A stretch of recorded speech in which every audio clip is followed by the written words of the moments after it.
నారాయణం నమస్కృత్య నరం చైవ నరోత్తమం దేవీం సరస్వతిం వ్యాసం తతో జయముదీరయేత్.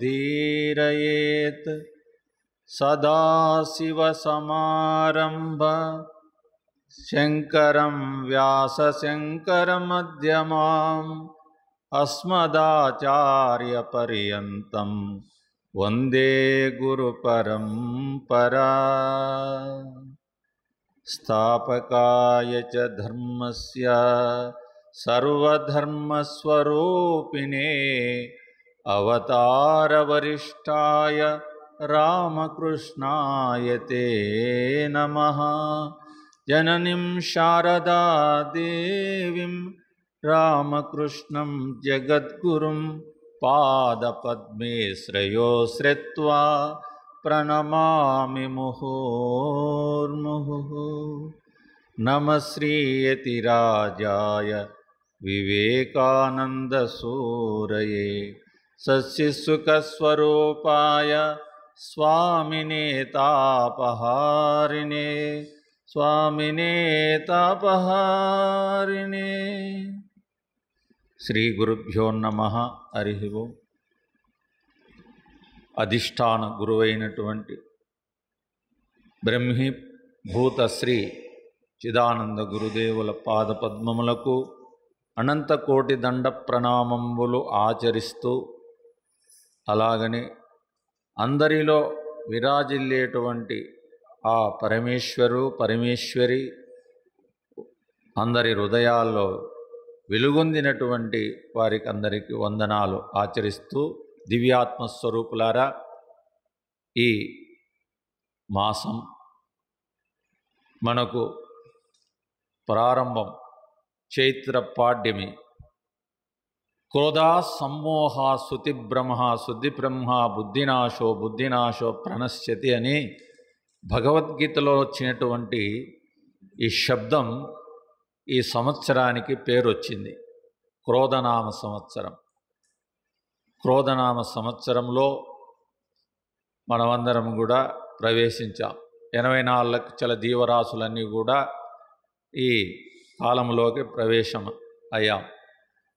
అయితే ఇప్పుడే కాబట్టి రాజు పరిపాలన, రాజు వ్యవస్థ, ధర్మము, న్యాయము అన్నీ కూడా, ప్రేమ, కరుణ, దయ అనేటువంటివన్నీ కూడా మనకు ఈ యొక్క చైత్ర మాసంలో ఉండేటువంటి చైత్ర పాడ్యము నుండి వచ్చేటువంటి సుగుణమైనటువంటిది. దీనికి చాలా విశిష్టమైనటువంటి పండుగ. ఇది ఉగాదిగా మారినటువంటిది. ఉగాదిగా మారింది. యుగం అంటే మార్పులు చేస్తూ ఉండేటువంటి ఒక్కొక్క యుగం కొన్ని లక్షల సంవత్సరాలు జరిగితే అది మహాయుగంగా మారినటువంటి యుగాన్ని ఇది యుగాదిగా మార్చుకున్నటువంటి మన సంస్కృతిలో ఇలాగ శబ్దంలో సంస్కృత పదాల్లో వచ్చినటువంటిది ఇది. దీంట్లో విశేషమైనటువంటిది ఏంటంటే, ఒక దేవతామూర్తిని ఈ ఉగాది రోజు అర్చన చేయడం కానీ పూజించడం కానీ లేదు. అయితే ఎవరిని పూజించాలా ఈ ఉగాదితో అంటే, యుగాది కాబట్టి మనకు భగవద్గీతలో భగవంతుడు చెప్పినటువంటి కాలోస్మి లోక క్షయకృత్ ప్రవృద్ధో లోకాన్ సమాహర్తు ప్రవృత్తః ఋతే పిత్వా భవిష్యంతి సర్వే ఏవ స్థిత ప్రత్యనికేషు యోధాః అని ఈ కాలస్వరూపాన్ని మనకు చెప్తా ఉంది. ఈ కాలస్వరూపాన్ని అనుసరించినటువంటి ఈ ఉగాదిలో ఉండేటువంటి షట్టు అంటే 6 ఋషులతో దీనికి పరిపాలన జరిగిందని. 6 ఋషులు, షడ్రూప అనేటువంటి 6 రుచులు వచ్చినాయి. ఆ 6 రుచులు ఏంటి అంటే, ఈ ప్రకృతిలో ఉండేటువంటి రుచులన్నీ కూడా 6తోనే, షట్ అంటే 6తోనే ముడిపడింది అని. అదేంది? పులుపు, కారము, వగరు, ఉప్పు ఇలాంటివన్నీ 6 దానిలతో కూడుకొని ఈ ప్రకృతిలో ఉండేటువంటి జీవకోటి అంతా కూడా ఈ 6 రుచులతోనే ప్రయాణం చేస్తూ ఉంది. ఎక్కడ? ఈ కాలం అనేటువంటి దాంట్లో ప్రయాణం చేస్తున్నాడు. అందుకే ఈ రోజంతా ఉగాది రోజు అందరూ కూడా యుగాదిగా మారుతున్నది కాబట్టి నువ్వు ఎప్పుడు కూడా శాంతిగా ఉండాలా. అన్ని రుచులన్నిటినీ కూడా నీ స్వాధీనంలో అంటే బ్యాలెన్సులో ఉంచుకోమని మనకు ఈ కాలము చెప్పేదానికి వచ్చినటువంటి ఉగాదిలో. అయితే ఈ ఉగాదిని మన వాళ్ళు సనాతన ధర్మంగా దీన్ని ఆచరించినటువంటిది ఏంటంటే ఒక్కొక్క సంవత్సరం వ్యవసాయదారుడైనటువంటి వాడు మనకు దిక్కులు పెట్టారు. అంటే వేదములో వచ్చినటువంటి దిక్కులు 8 దిక్కులుగా ఉండేటువంటిది 4 దిక్కులుగా చెప్పారు. ఆ 4 దిక్కులలో ఉత్తరం పోవాలన్నా, దక్షిణం పోవాలన్నా, పరమటి పోవాలన్నా, తూర్పు పోవాలని ఒక్కొక్క సంవత్సరం ఒక్కొక్క పరిణామము శాస్త్రం చెప్తుంది. కాబట్టి ఆ వ్యవసాయదారుడైనటువంటి వాడు ఈ కాలాన్ని అనుకూలంగా పెట్టుకోవాలంటే ఉత్తరం వైపు పోతే నీకు పాడి పంటలన్నీ కూడా ఒక స్థాయిలో ఉంటాయి, పరమటికి పోతే కొన్ని కష్టాలు ఉంటాయి, దక్షిణం పోతే పంట నష్టం జరుగుతుంది, తూర్పు పోతే కొంచెం అభివృద్ధి ఉంటుంది, ఆరోగ్యము భాగ్యం ఉంటుందని మనకు శాస్త్రాల్లో వేదాల్లో చెప్తారు. అలాగా ఆ ధర్మదేవతను అనుసరించి అందుకే పూర్వకాలం ఇప్పుడేం చేసినారంటే ఇప్పుడు సనాతన ధర్మంలో బాగా పరివర్తన జరగడంలో ఏంటంటే ఎక్కడమే ఇనుము ఎక్కడం. అంటే ఇనుము కిరీటం పెట్టుకొని పరీక్షత్తు నాశనం అయిపోయినాడు. అలాగనే మన వాళ్ళు ఎక్కడమే సేద్యానికి ఏదంటే పోతున్నారు. ఇప్పుడు ఏమయ్యా ట్రాక్టర్ ఎక్కుతున్నారు, ఎక్కడమే ట్రాక్టర్. కానీ అక్కడ పూర్వకాలం ఏంది ధర్మము ఆవుని భస్మదేవుడైనటువంటి బశ్వేశ్వరుణ్ణి ఎక్కించేవాళ్ళు. అంటే ఆయన పాదం పెట్టించి పోయి 3 పట్టెలో 5 పట్టెలో ఇట్లా తోలేవాళ్ళు. ఇప్పుడు ఇలా అయిపోయింది. అయితే ఆ ధర్మం కూడా లేదులేండి ఇప్పుడు. ఎందుకంటే ఆ ట్రాక్టర్తో కూడా తోలేవాడు ఉన్నాడో లేదో, ఆ పండుగ రోజు ఆ టైం చూసుకొని మంచి సుముహూర్తం చూసుకొని పోయి ఆ పాదం పెట్టి భూమిలో చేసేవాళ్ళు లేడు. ఈ కాల పరిణామంలో కాలాన్ని పూజించమని చెప్పింది ఉగాది. ఈ కాలంలో ఉండేటువంటి ఉగాదిని మనము పూజించడం అనేది కాలస్వరూపము. అయితే ఈ కాలస్వరూపమే దైవము అని చెప్పాడు శంకరుడు. ఈ కాలములో ముందు మొదలయ్యేది ఓంకారముతో మొదలయ్యి ఆ హా ఈ రెండిటిది పెన వేసుకొని ఉంది ప్రకృతిలో ఉండే శబ్దాలన్నీ. హా హా ఈ 2 అర్థాలతో ఈ ఓంకారం అనేటి ఇమిడినటువంటి అన్ని శబ్దజాలాలన్నీ ప్రకృతిలో ఉండేటువంటి రసవంతమైనటువంటి ఇమిడి ఉన్నాయి. దీనికి కాలాతీతమైనటువంటి శక్తి ఒకటి ఉంది. అదే కాలకాలాయ నమః, కాలరుద్రాయ నమః. అందుకే రుద్రునికి కాలస్వరూపుడు అని చెప్పారు. కానీ కాలస్వరూపుణ్ణి యమునిగా పోల్చారు. మనకు ఆ యమధర్మరాజు, ఆ కాలస్వరూపుడైనటువంటి యమధర్మరాజు. అందుకే చూడండి ఏమొచ్చినాయి, 12 ద్వాదశి జ్యోతులని చెప్పారు. అలాగనే 12 నెలలు చెప్పారు, 12 మాసాలు చెప్పారు. అలాగనే 12 మంది సూర్యులు అంటే ఈ ప్రకృతిలో వెలిసేవాళ్ళు. ఆ 12 సూర్యులు ఎవరయ్యా, సూర్య భగవానులు ఎవరంటే మనలోనే ఉన్నారని చెప్పారు. వాళ్ళు ఎవరంటే కర్మేంద్రియాలు 5 మంది, జ్ఞానేంద్రియాలు 5 మంది, మనస్సు బుద్ధి ఈ 12 మంది ప్రకాశింపజేస్తున్నదే ఈ ఉండేటువంటి కాలస్వరూపము. ఆ కాలస్వరూపమే దైవస్వరూపమని. అందుకే ఆ వెలుగు నిజమైనటువంటి అంటే జడమైనటువంటి సూర్యుని చూడాలంటే నీ కన్ను ఉండాల, నీ మనస్సు ఉండాల, నీ దేహం ఉండాల, నీ ఆలోచన ఉండాల, నీ సంకల్పం ఉండాల. ఇవన్నీ ఉంటేనే ఆ సూర్యుని ప్రకాశింపజేస్తాడు. ఆ ప్రకాశ స్వరూపుడైనటువంటి ప్రకాశమే సూర్యభగవానునికి రోజు కూడా ఎటువంటి వాడైన కులము కానీ మతము కానీ ఏది కాదు. ప్రాతకాలంలో సంధ్యావేలంటారు. ప్రాతకాలం సంధ్య, ఉదయం సంధ్య. ఉదయం సంధ్య అంటే సూర్యభగవానుడు కనిపిస్తూ కరకరగా కనిపించేటప్పుడు ఎవడైతే అర్ఘ్యపాదములను నమస్కారమును చేస్తాడో వానికి ఆ రోజు 12 గంటల్లో ఈ కాలము దుర్ముహూర్తము, రావు కాలము, ఈ కాలంలో వచ్చేటువంటి అపశకునమైనటువంటి అన్నీ కూడా మనను బంధించవని జగత్తుకు శిక్ష అయినటువంటి సూర్యభగవానుడు నన్నే ముందే ప్రకాశాన్ని కోరుకున్నాడు, నాకే నమస్కారం చేశాడని అది ఆ పద్ధతిలో ఎవరైతే సూర్య నమస్కారం చేయాలి. సూర్య నమస్కారం చేసేవాళ్ళు ఎవరున్నారు? ఏమో చాలా కష్టం. ఎందుకంటే లేచేదే 12 వండుకుంటాడు, 8 గంటలకు లేస్తాడు, 9కి లేస్తాడు. ఎవరు లేస్తారు? ముసలోళ్ళే లేయడంలే. ముసలోళ్ళు కూడా లేయడం కష్టమైంది. చూడండి, ఆశ్రమానికి పౌర్ణమి వస్తుంది. పౌర్ణమి వస్తే అంటే రేపు పౌర్ణమి ఉంది, ఎన్ని గంటలకు లేయాలి? 4 గంటలకో 3 గంటలకో లేచి బస్సు పట్టుకోవాలి. బస్సు పట్టుకొని 7-7:30కల్లా ప్రారంభించాలి. భగవద్గీత ప్రారంభించాలనే దానికి కూడా నువ్వు టైం మెయింటైన్ చేయలేకపోతే ఇంకా ఎలా చేయాలి? మనం ఇంకా సంసారం ఎట్లా చేస్తన్నట్టు, మన ఈ పద్ధతులు ఏం చేస్తన్నట్టు అంటే కాలస్వరూపములో నీవు నియమించినటువంటి కాలాన్ని కూడా సద్వినియోగం చేయలేకపోతే ఇంకా సూర్య నమస్కారం చేస్తాడా? చేయలేడు, సాధ్యం కాదు.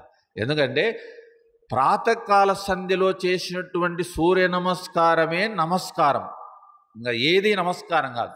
అయితే సూర్య నమస్కారానికి చేయలేడు కాబట్టి తల్లికి నమస్కారం చేయమన్నారు, తల్లికి తర్వాత తండ్రికి చేయమన్నారు, తర్వాత గురువు ఉంటే గురువుకు చేయమన్నాడు, మళ్ళా దైవానికి చేయమన్నారు.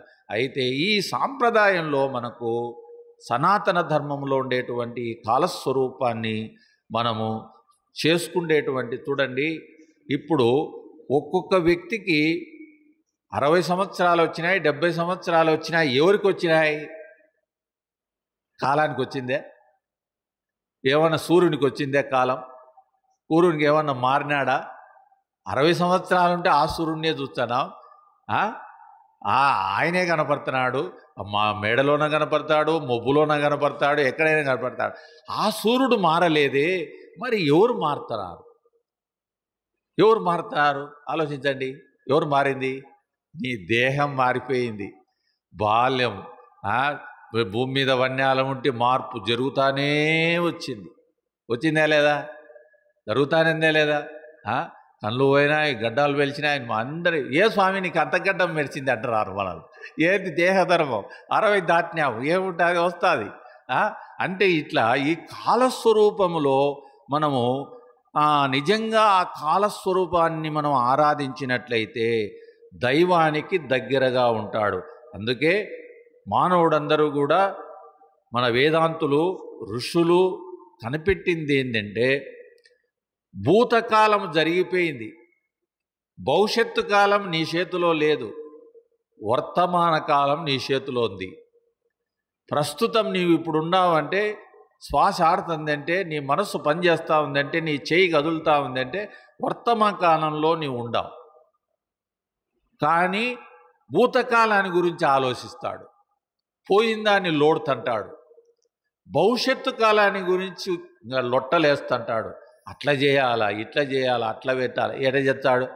ఉందే మన చేతిలో? దశగిరెడ్డి ఉందే మన చేతిలో?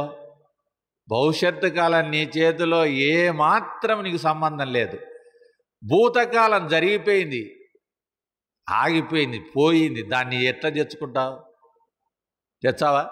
తేవు. కానీ ఆ భూతకాలం మనను దెబ్బతీసింది ఏంటంటే వాసన తెచ్చిపెట్టింది. ఆ వాసన ఎక్కడ చేరింది? మనస్సులో, బుద్ధిలో చేరింది. ఆ దోషమంతా దాంట్లో ఉంది. అందుకే ఏ ముసలివాడిని ఎత్తుకో, ఎవరు పెద్దవాళ్ళని ఎత్తుకో, రోంతట కదిలిచ్చే ఏం చెప్తాడు? ఏం సంపాదించింది అని అనుకున్నావు? 100 ఎకరాలు సంపాదించిన. నాకు ఎంతమంది బిడ్డలు అనుకున్నావు? ఎన్ని గాన్లు ఉన్నాయి మా, ఎన్ని ఈ వాసనలు లోడతాడు. దైవాన్ని గురించి ఏమన్నా ఒక్క మాట వస్తుందా? మీరు విచారించండి. సమాజంలో కనపడుతుందా మాట? ఆ మాట లేకుండా ఏ మాట అయినా భగవంతుని గురించి, స్వామి ఇంకా ఎట్లా నేను బ్రతకాలా, ఇంకా భగవంతుని ఎట్లా పట్టుకోవాలా, నాకేం తెలియలే, ఇప్పటికి ఏం తెలుసుకోలేకపోయినాను అని ఎవరన్నా ఒక ముసలోళ్ళు అడుగుతారా? క్వశ్చనే లేదు. ఆ భూతకాలాన్ని గురించి ఆలోచిస్తాడు. ఇంకా అది నీకు జారిపోయింది. అందుకే భగవంతుడు చెప్తాడు.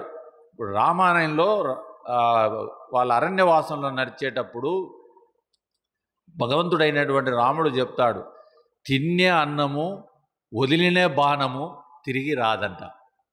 తిన్నే అన్నం మళ్ళీ వస్తుందే, వదిలిన బాలం తిరిగి వస్తుందే. ఇలాంటిది నీ కాలము. నీవు కాలస్వరూపంలో నువ్వు ఒక బిందువు, నువ్వు ఒక అణువు. మొన్న ఒక అమెరికా నుండి నాకు ఫోన్ వచ్చింది. ఎప్పుడు వచ్చిందంటే ఉగాది సాయంకాలం 5 గంటలకు ఫోన్లు చేస్తారు నాకు. 5 గంటలకు ఫోన్ చేసి, స్వామి ఈ ఉగాదిని గురించి మీరు మీ ప్రస్థానంలో మీకు అనుభవంలో ఉండే ఒక మాట చెప్పండి అన్నాడు. అంటే ఆయన చెప్పాడు, ఈ యుగాది అనేటువంటి దాంట్లో స్వామి నీ దేహం ఎంత, నీ ఆస్తి ఎంత, నీవెంత, నీ ఆలోచన ఎంత, నీ ప్రవర్తన ఎంత, నీ సుఖం ఎంత, ఇవన్నీ లెక్క పెట్టినాడు ఆయన. అన్ని లెక్క పెడుతున్నాడు. అరే రే రే రే, ఇది ఎంత స్వప్నంలోంటి నాయన, ఈ సుఖాన్ని నువ్వు సుఖం అనుకుంటున్నావు. స్వప్నంలో అన్నీ గన్యాము, అన్నీ చేసినాము, ఏమైంది వెలుగు వస్తానే కనపడిందా? అంతే. నీ నీ శరీరం అనేటువంటిది స్వప్నములో లాంటిదే. నీవు కాలానికి అతీతుడవు, కాలస్వరూపానికి అతీతుడవు, భగవత్ స్వరూపము నీవు. ఎందుకంటే నీ అంశ మనకు భగవద్గీత 15వ అధ్యాయంలో చెప్తాడు, మమైవాంశో జీవలోకే జీవభూత సనాతన. సనాతనమైనటువంటి నీ అంశ నీలో ఉంది. ఆ నీలో ఉండేటువంటి అంశే నీ స్వరూపము. నీ కాలానికి అతీతమైనటువంటి నీ స్వరూపం నీలో ఉంది. దాన్ని గుర్తించడమే నీ కర్తవ్య కర్మ. కాబట్టి ఇన్ని ఉగాదులు వస్తుంటాయి, ఉగాదులు పోతుంటాయి, అన్నీ జరుగుతుంటాయి, అన్ని శరీరాలు వస్తుంటాయి, మళ్ళీ పోతుంటాయి, వస్తుంటాయి, అన్నీ పోతుంటాయి. కానీ నీవు అనేటువంటి వాడవు మాత్రం పోవు అని నిర్ధారణ చేసి ఆదిశంకరులు ఈ గోవిందపాదుల దగ్గర 5 సంవత్సరాల్లోనే గోవిందపాదులను ఆశ్రయించాడు. అయ్యా నేను ఈ భూమి మీద పడా, ఏ కారణమో నాకు తెలియదు, నేను ఎందుకు వచ్చినానో తెలియదు, అయితే నాకు 6 కోరికలు ఉన్నాయి, ఈ కోరికలు ఏమన్నా నువ్వు తీర్చగలవా అని ఎవరో చెప్తే, గురుగారికి దగ్గరికి ఎవరో చెప్పారు. ఫలాని గురువు, ఆయన సిద్ధపురుషుడు, కాలాన్ని కూడా తెలిసినవాడు, ఆయన బ్రహ్మనిష్ఠుడు, ఆయన దగ్గర పోతే నీ సందేహాలన్నీ తీరుతాయంటే, అప్పుడు శంకరుడు, ఆదిశంకరుడు అక్కడికి వెళ్ళిపోయినాడు. పోయి అడిగినాడు, స్వామి నాకు సందేహాలున్నాయి, 6 సందేహాలు, ఈ సందేహాలు ఏమైనా తీర్చగలవా అని. నాయన పుడతానే నువ్వు 5 సంవత్సరాల్లో నీకు 6 సందేహాలు కలిగినాయంటే నువ్వేందో పెద్ద మేధాశక్తి గలవాడవే పుట్టావు నాయన. నువ్వు ఎక్కడి నుండో ఏదో దిగి వచ్చిన వాని అవతార పురుషుడుగా ఉన్నట్టున్నావు. నీ పేసును చూస్తాను, నిన్ను చూస్తాను, నాకు వస్తుంది సంతోషం నాయన, నీకు 6 సందేహాలు చెప్తాను అని చెప్పాడు. 6 సందేహాలు చెప్తే శంకరుడు ఆ 6 సందేహాలను తీర్చుకున్నాడు. ఏంటంటే మనకు షట్చక్రాలు అనేటువంటి 7 చక్రాలు చెప్పారు. ఇది శాస్త్రంలో వేదంలో చెప్పినటువంటిది. కానీ గోవిందపాదులు అయినటువంటి గురువు చెప్పాడు, 108 చక్రాలున్నాయి నాయన మనలో అన్నాడు. ఏం స్వామి, నేను పుట్టినాల నుండి పండితుల దగ్గర, వేదాల దగ్గర నేను కనిపించినటువంటి నాకు వచ్చి 7 చక్రాల గురించి అనుభవజ్ఞానం చెప్పిన ఋషులు కనపడుతున్నారు, గురువులు కనపడుతున్నారు. మీరేమో 108 చక్రాలున్నాయంటున్నావు. ఈ మురికి దేహంలో ఎక్కడున్నాయి, ఎక్కడ దాగిండాయి, ఎట్లా కనుక్కుండేది అంటే అప్పుడు ఆయన దాని గురించి వ్యవహారం అంతా కూడా చక్కగా చెప్తాడు. అంటే చక్రము అంటే మనలో ఉండేటువంటి బిందువు, అంటే శరీరాన్ని బొటికనేల మొదలుకొని సహస్రారం వరకు వ్యాపించినటువంటి బిందు కణాల రూపంలో ఒక్కొక్కసారి ఒక్కొక్క నరము, ఒక్కొక్క సూక్ష్మమైనటువంటి నరము పెన వేసుకుంది అంట ఈ మహాశక్తిని. ఈ ఆత్మశక్తి అనేటువంటి శక్తినంతా కూడా ఒక్కొక్కసారి పెన వేసుకుంది అంట. అది మన శరీరములో అణువులో ఎక్కడ ఓపెన్ అయితే అక్కడ కదులుతుంటుంది అంట. కన్ను కాడ, చెవు కాడ, కాలు కాడ, ఏలు కాడ, ప్రతి చోట అది చలనం కలిగితేనే, ఆ చక్రం ఓపెన్ అయితేనే మనకు స్పర్శ కలుగుతూ ఉంటుంది. అయి అంత సూక్ష్మమైనటువంటి శక్తిని ఈయనకు ఆలకించాలంటే అవతార పురుషుడై ఉండాలి. మళ్ళీ అవతార పురుషుడు గురించి మళ్ళీ చెప్పినాడు. అవతార పురుషుడు ఇప్పుడు నువ్వు ఈ మురికి దేహంతో వచ్చినటువంటివి కాడ కాదయా, నువ్వు ఏదో పెద్ద అంశతో వచ్చిండాలా అంటే దాని పరిణామం చెప్పినాడు గోవిందపాదులు. ఏం చెప్పాడంటే, పూర్వకాలములో నాయన 2500 సంవత్సరాలకు ఈ దేశంలో అంటే ప్రకృతిలో అవతరిస్తాడు ఒక మహాపురుషుడు. 2500 సంవత్సరాలకు ఆడు ఎట్లా జన్మిస్తాడు అంటే 21 నెల గర్భమును ధరించినటువంటి పతివర్త అయినటువంటి శక్తిగలదైనటువంటి పతివర్త కావాలనైనా అట్ట అవతార పురుషుడు కావాలంటే ఈ అవతార పురుషులలో ఈ యుగంలో వచ్చినటువంటి వారిలో 25 మంది, 25 మందిలో 16 మంది మన భారతదేశంలో జన్మించినారంట. కొదవ దేశాల్లో కొదవ వాళ్ళు 6 మందో 7 మందో అట్లా వచ్చినారంట. ఇది శంకర విజయంలో వస్తుంది ఈ విషయాలు. శంకర విజయం చదవాలి, తెలిసే దాంట్లో రహస్యాలన్నీ తెలుస్తాయి. అప్పుడు ఆ నలుగురు అక్కడ బయట కొడితే ఇంతమంది వచ్చినారైనా ఈ భూమి మీదకి. అయితే ఇది పరిణామం చెందుతూ ఈ 108 అనేటువంటి సత్చక్రాలు మరుగైపోయి పతంజలి మహర్షిని అన్ని కుదించినాడు. ఆ కుదించినటువంటియే ప్రపంచంలో వ్యవహారంలోకి వచ్చినాయి 7 చక్రాలు మాత్రమే అని చెప్పాడు. అంటే ఆ 7 చక్రాలలో ఉండేటువంటి దైవశక్తిని మనము భగవద్గీతను, యోగ సూత్రాలను, ఆ తర్వాత వచ్చేసి బ్రహ్మసూత్రాలను ఇవన్నీ అధ్యయనం చేస్తే కానీ క్షుణ్ణంగా అర్థం కావు ఈ 7 చక్రాలు.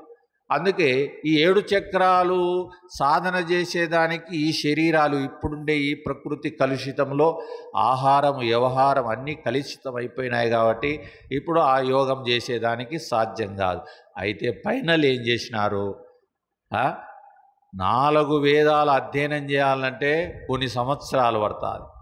పుట్టినాలు ఉంటే ఒక 20-30 సంవత్సరాలు చదివితే కానీ కుదరదు. తర్వాత దాంట్లో వచ్చేటువంటి బ్రహ్మసూత్రాలు చదవాలంటే సరిపోదు. తర్వాత 108 ఉపనిషత్తులు చదవాలంటే సరిపోదు. తర్వాత దశోపనిషత్తులని 10 ఉన్నాయి, అయ్యన్న చదువుతారేమోని అది దించినారు. అయిపోయినాయి. పోయి ఒక్కటి నిలిచింది ఉపనిషత్తు. అది ఏంటంటే భగవద్గీత. ఉపనిషత్తు అని భగవద్గీత ఒక్కటే మాత్రమే నిలిచింది. ఈ భగవద్గీతలో ఉండేటువంటి యొక్క రహస్యాన్ని, ఈ 7 చక్రాలకు సంబంధించినటువంటి ఈ కాలచక్రాన్ని తెలుసుకునేదానికి ఎంతమందికి, అందుకే భగవంతుడే మళ్ళా చెప్పినాడు, మనుష్యానాం సహస్రేషు కచ్చిత్ యతత సిద్ధయే యతతామపి సిద్ధానాం నచ్చిన్మాం వేత్తి తత్వతః. ఎవరో నాయన నన్ను గురించి అవగాహనలోకి వచ్చి నన్ను సున్నంగా తెలుసుకోవాలనేటువంటి ఆర్తో జిజ్ఞాసు అర్థార్థి జ్ఞానీచ భరతర్షభ అని ఈ 4 రకాలైనటువంటి వారు ఎవరు ముముక్షులు వస్తారో వారికే సాధ్యమవుతుంది అని చెప్పి మా భగవద్గీత చెప్పింది. అయితే ఇదంతా కూడా మనకు ఏంటి ప్రయోజనము? ఇదంతా జరిగింది, ఇదంతా తెలుసుకున్నాం, ఏం ప్రయోజనం మనకు చెప్పండి? ఏం దశగిరెడ్డి, ఏం ప్రయోజనం? ప్రయోజనం చెప్పు. ప్రయోజనం ఉంటేనే కదా చేయాలి. శాస్త్రం చెప్పింది, గురువులు చెప్పినారు, భగవత్ స్వరూపం ఇదని చెప్పినారు. ప్రయోజనం ఉంటుంది. ప్రయోజనం లేకపోతే ఎందుకు చేస్తారు? ప్రయోజనము ఎంత ఫలితం అంటే, ప్రయోజనానికి కారణం ఏంటంటే జనన మరణం అనేటువంటి కాలచక్రములో నుండి ఇరుక్కోకుండా ఉండడమే ప్రయోజనం.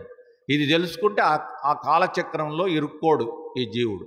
లేకుంటే మళ్ళీ ఏది సంచితము, ప్రారబ్ధము, ఆగామి, ఈ 3 చక్రాలలో తిరుగుతుంటాడు ఈ జీవుడు.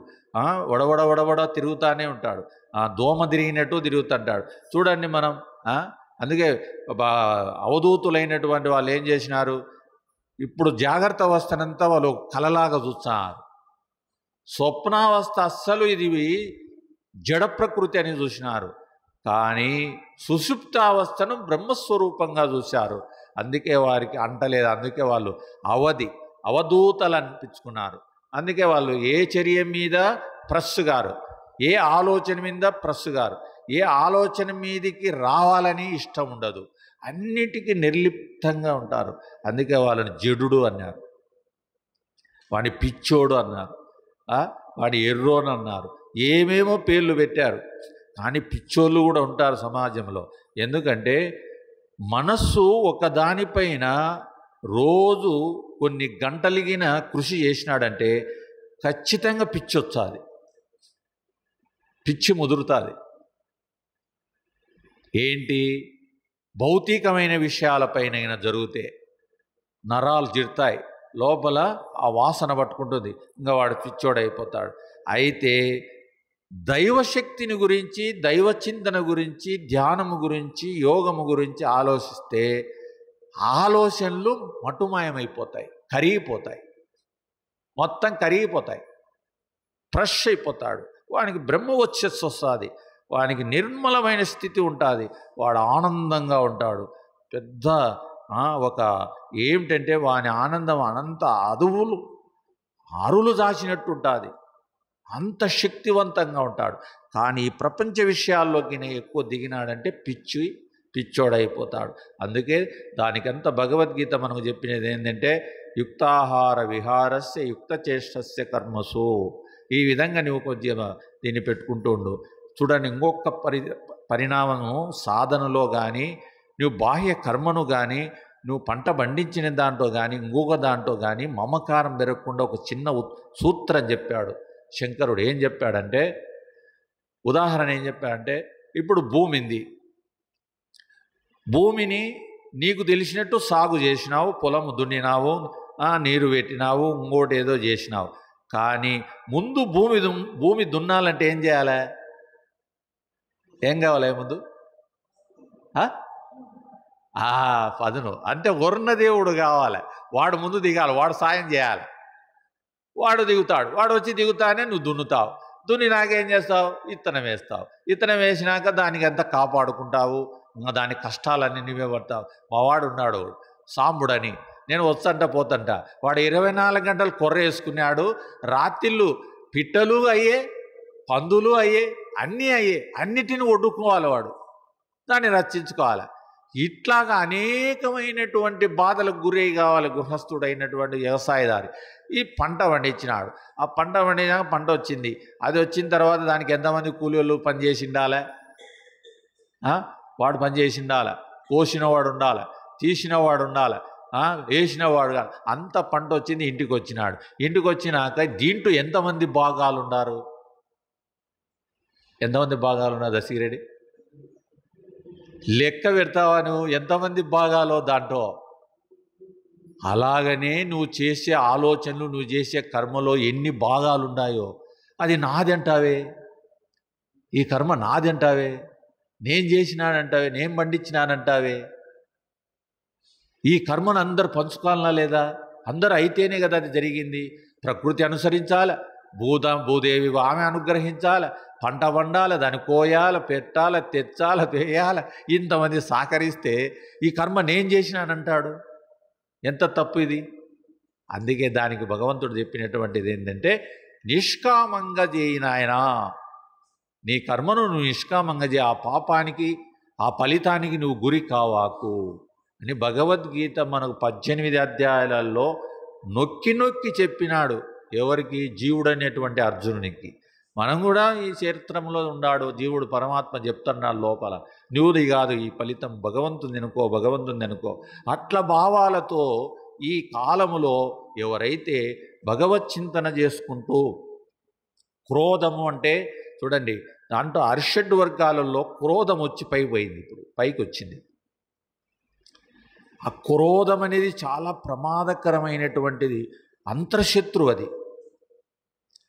చాలా అంతర్శత్రు, చాలా భయంకరమైనటువంటి. దానికి కొంచెం పరిశోధన చేస్తే దానికి క్రోధానికి వచ్చిన ఆలోచనలు ఇంకా ఏదై ప్రవృత్తికి రాదు, అంత వస్తుంది దానికి, అంత కుట్ర పెంచుతుంది.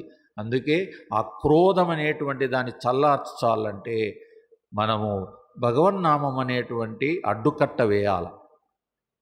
ఆ కట్టనేస్తే ఆ క్రోధం అనేటువంటిది నీ పైకి, నీ మనస్సుపైకి, నీ ఇంద్రియాలపైకి, నీ ప్రకృతిపైకి, నీపైకి, నీ ఈ వ్యవస్థపైకి అది అడ్డు లేకుండా నిన్ను కాపాడుతుంది అని చెప్పి మనకు ఈ క్రోధనామ సంవత్సరం అనేటువంటిది ఇప్పుడు మొత్తం 60 సంవత్సరాలలో మనకు అన్ని ఆ, ఈ శాస్త్రం చెప్పినట్టు వేదం చెప్పినట్టు 60కి మళ్ళీ తిరుగుతుంటాయి, అయ్యే రొటీన్ అవుతుంటాయి.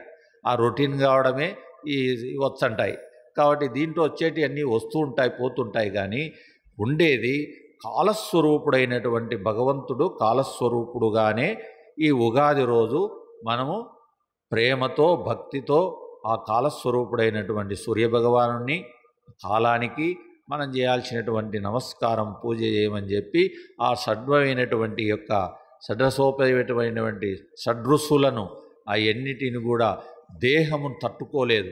విపరీతమైన పులుపు తింటే బతకలేడు, విపరీతమైన ఉప్పు తింటే బతకలేడు, విపరీతమైన బెల్లం తింటే బతకలేడు. ఏది ఎక్కువ తిన్నా అంత ప్రమాదమే. కాబట్టి దాన్ని ఎంత అవసరమో ఎంత కావాలనో అంతే వాడుకోమని చెప్పి శాస్త్రం చెప్పింది, మహాత్ములు చెప్పారు, గురువులు చెప్పారు. ఇది మనకు సిగ్నల్ ఇచ్చిపోతుంది. ఈ ఉగాది నుండి మళ్ళీ ఉగాది వరకు నువ్వు ఆరోగ్యాన్ని కాపాడుకుంటావో, దైవాన్ని కాపాడుకుంటావో, ఈ కాలాన్ని కాపాడుకుంటావో, ఏం చేస్తావో నీ ఇష్టం అని చెప్పేసి మనకు భగవద్గీతలో ఉండేటువంటి కాలోస్మి, కాలస్వరూపుడమైనటువంటి నేను పరమాత్మను, నేను కాలస్వరూపుణ్ణి. ఇదంతా కూడా కాలంలో ఉండేటువంటి ఒక పరిణామమే. వస్తూ ఉంది పోతూ ఉంది, జననం వస్తుంది మరణం వస్తుంది, ఆ సముద్రాలలో అలలు వస్తుంటాయి పోతుంటాయి. అలాగని నీ ఆలోచనలని అలలు వస్తుంటాయి పోతుంటాయి, సుఖం వస్తుంటుంది దుఃఖం వస్తుంటుంది. చూడండి, ఒక్క మనిషికి నా సత్యం చెప్పాలంటే నేను సుఖంగా ఉండానని రొమ్మలపైన ఎవడైనా చెప్పగలడా ఈ ప్రపంచంలో? చెప్పచ్చు కదా.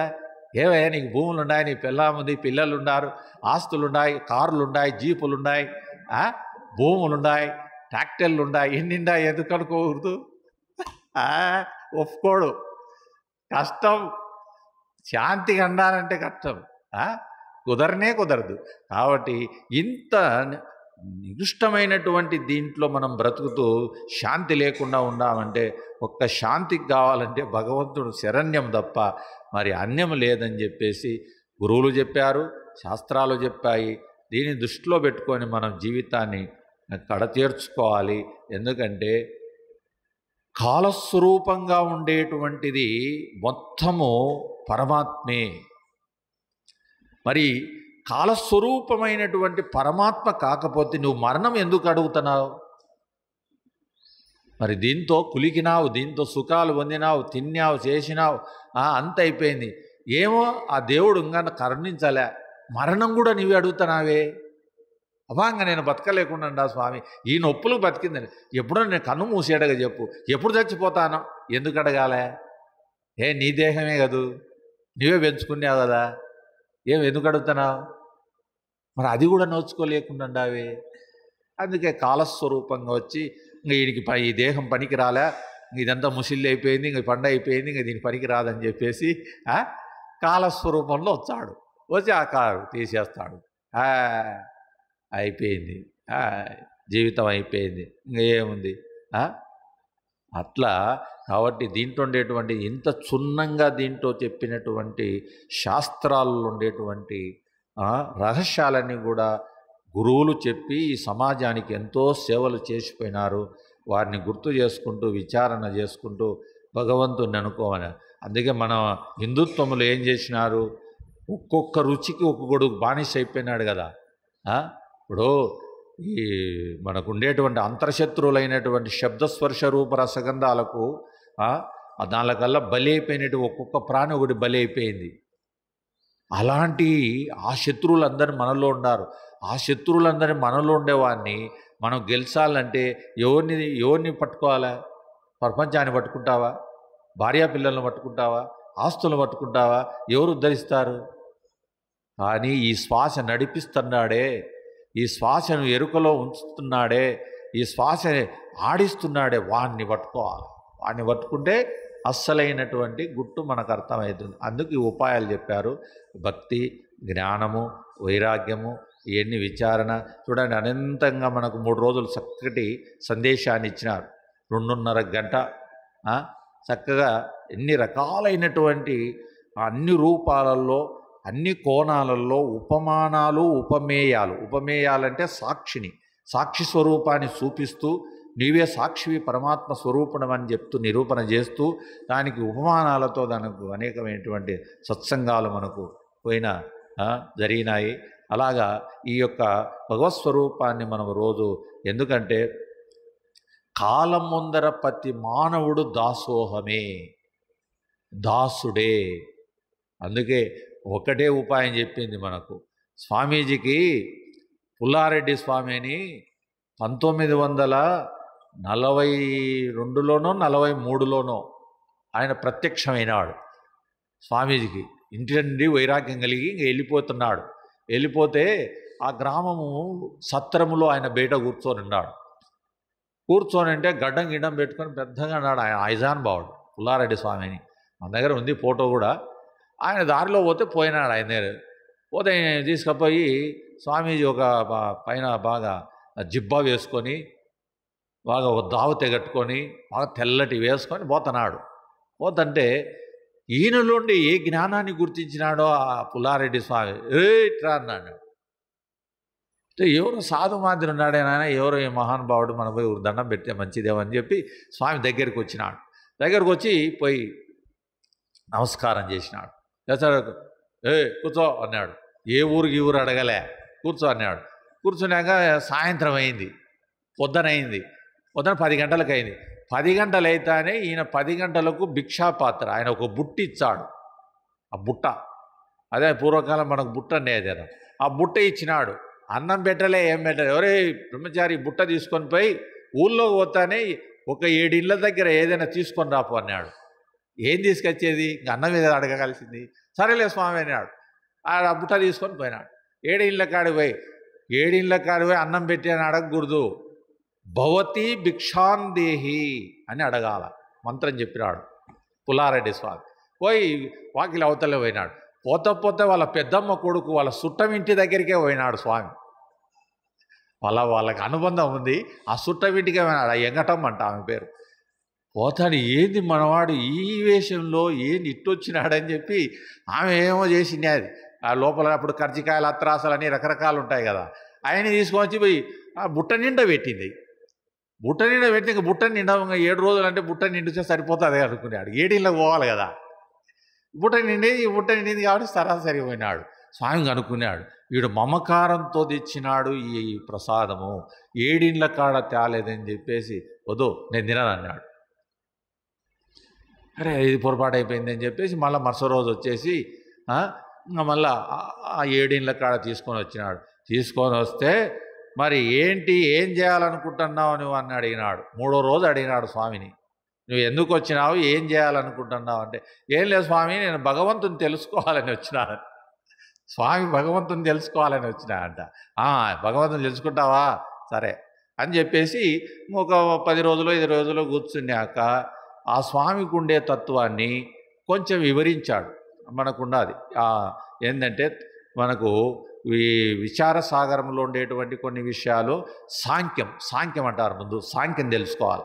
ఆ సాంఖ్య విషయాలు కొన్ని చెప్పినాడు స్వామికి. ఆ సాంఖ్య విషయాలు చెప్పిన తర్వాత కొన్ని అర్థమవుతున్నాయి, కొన్ని అర్థం కాల. అయితే కొంతకాలానికి స్వామి చేసిన లాస్ట్ మాత్రం ఆయన దగ్గర 4 నెలలు సేవ చేసినాడు.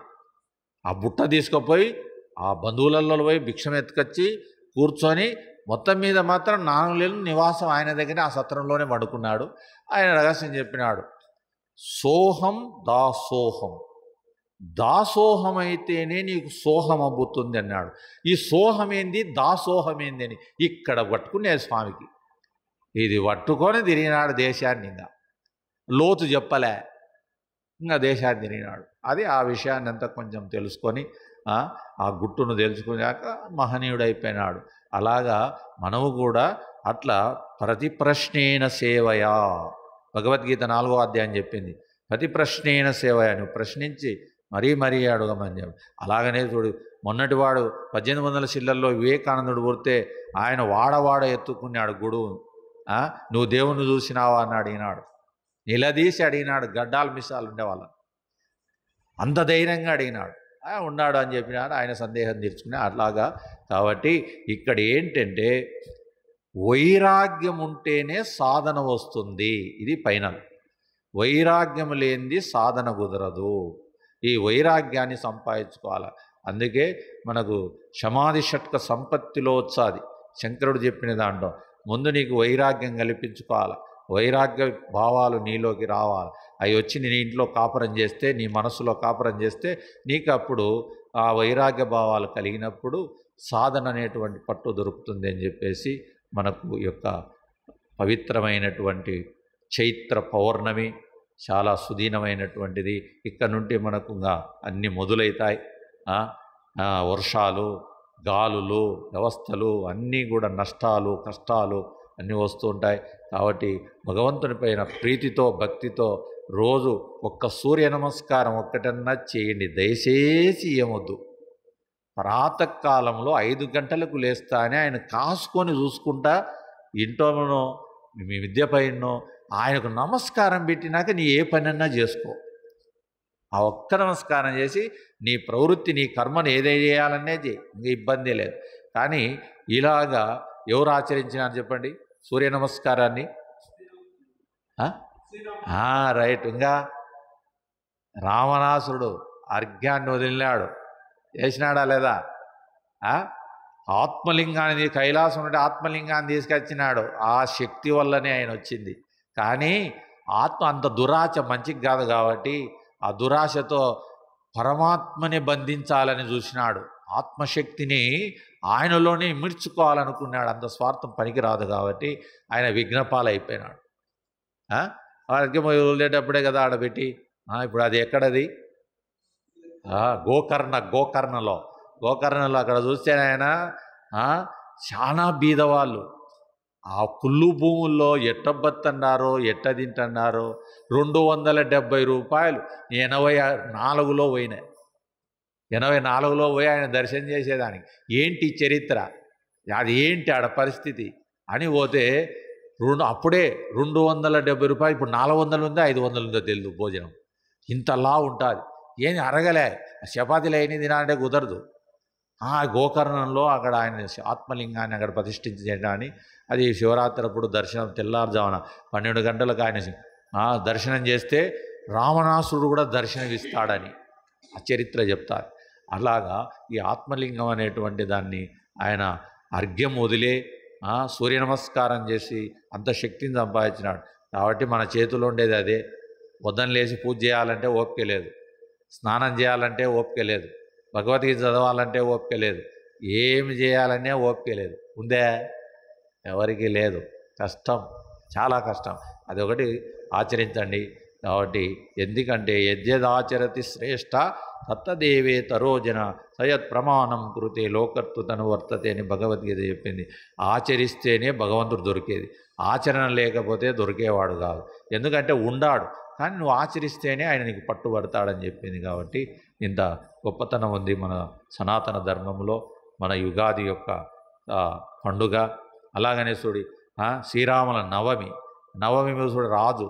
ఆయన ఒక రాజు అయితే ఇంత దేశానికి ఎంతమంది చక్రవర్తులు ఈ దేశాన్ని పరిపాలించినారు? చిపిచక్రవర్తి, మాందాత, ఎలాంటి చక్రవర్తులందరూ పరిపాలించినారు. మరి ఒక్క రామునికి ఎంత కీర్తి ఎట్లొచ్చింది? ఏం అద్భుతం చూడు. ఈరోజు ఫస్ట్ కూర్చొని నాడు భారతదేశంలో ఎంతమంది పోయినారు? భరతుడు ఏలినాడు, ఎంతమంది చక్రవర్తులల్లా ఏలిపోయినారు. మరి ఏది ఈయనకి ఇంత గొప్పతనం వచ్చింది అంటే ఆయనలో ఉండే ధర్మమూర్తి, అవతారమైనటువంటి ధర్మమూర్తి ఆచరించినటువంటి ఆచరణలో ఆయన గొప్పవాడు, లీలల్లో కృష్ణుడు. ఇలాగ మనకు ధర్మాలు భారతం చెప్తుంది.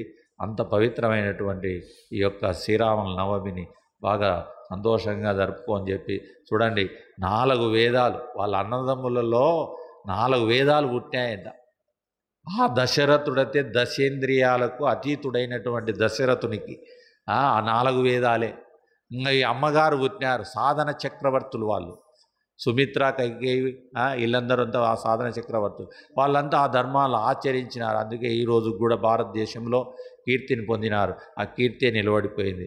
అలాగా ధర్మాన్ని ఆచరిస్తే ఎప్పటికైనా భగవంతుడు అనుగ్రహిస్తాడు. హరి ఓం తత్సత్. ఓం సహనాభవతు సహనౌ భునక్తు సహ వీర్యం కరవావహై తేజస్వినావతీతమస్తు మా విద్విషావహై. ఓం శాంతి శాంతి శాంతి.